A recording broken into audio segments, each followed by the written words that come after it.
Hey, you ever wanted a mechanical keyboard, but later looked up the prices and found out that once you're adopted, second, you have no money?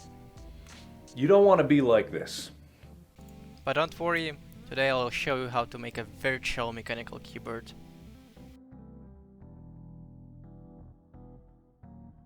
So, listen up, here's my idea. We need to create a program that will listen for the key presses and play audio file right after the press. And in this way, we will achieve the mechanical keyboard sound, kind of. For some reason I decided that Python is a good programming language for this kind of application. So let's start by creating a folder and opening it up in your file editor of choice. Mine is Visual Studio Code. Next we need to create a file, call it whatever you want, mine is main.py, and to open up a terminal in the same folder. Here you can see me creating a virtual environment so that my Python packages are not global, but it's not mandatory, I leave it up to you. The next crucial step would be to install PyInput module. It allows us to track each key press and release with an event that can be tied down to virtually anything. Die, fuck you, die, I hate you. Next, import the listener from the PyInput keyboard. Don't try to ask me what the hell a listener is, I don't know. Now, create two functions. First function for when we press the key and the second one for when we release the key.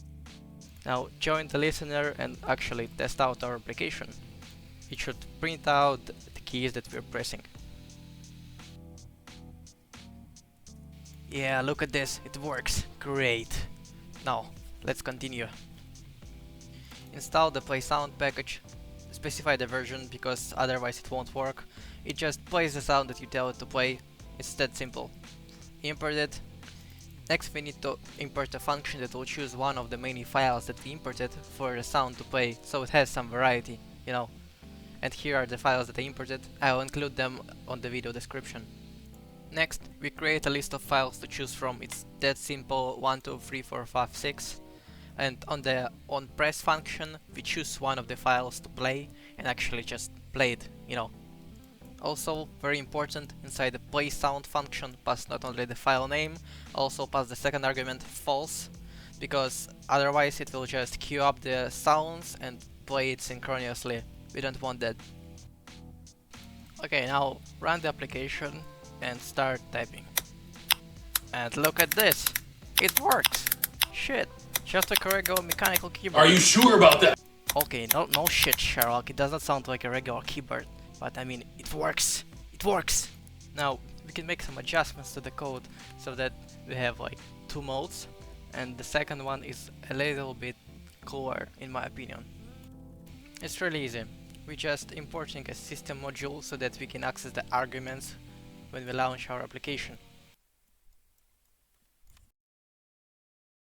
And now, after all these years of sucking cock and not having a mechanical keyboard, are you ready?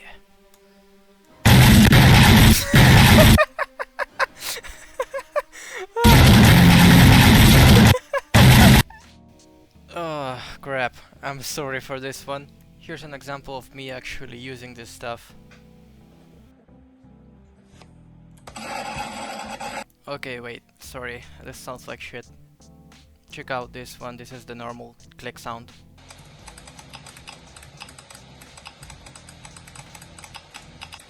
Yeah, it works like a charm. It ain't so bad in the end actually. Thank you for watching guys, I'll leave the link to the GitHub repo in the description. See ya, and subscribe.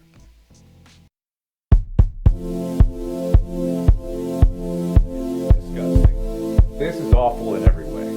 If I could kill it, I would. But I legally can't.